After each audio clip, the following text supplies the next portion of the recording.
issues relating to proliferation, and specifically Iran's nuclear and ballistic missile program, acquire an even greater relevance. The relevance and credibility of mechanisms established by this Council cannot be separated from the current political moment, nor from efforts in order to reduce tensions and favor diplomatic solutions. And this is exactly why Colombia considers that it is critical to preserve the technical and integrity and effective functioning of subsidiary organs of the Council, including this committee.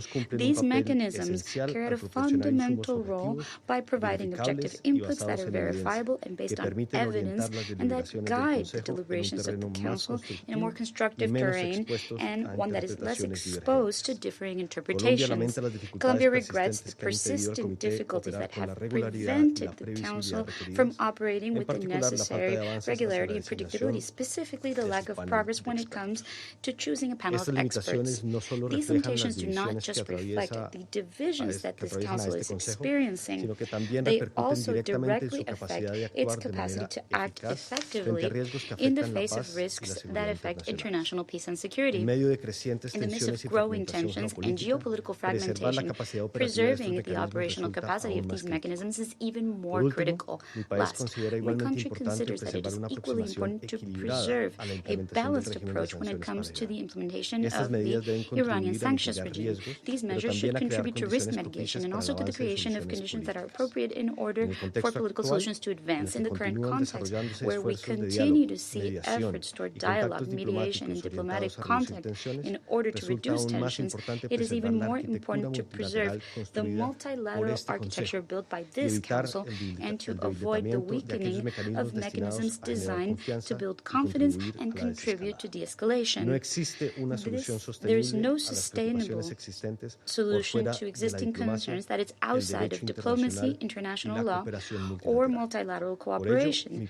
This is why my country shall continue to champion the Charter of the United Nations, the credibility of instruments established by this Council, and the peaceful solution of disputes as fundamental principles to address current challenges. I thank you. I resume my function as President of the Council. There are no more names inscribed on the list of speakers. The meeting is adjourned.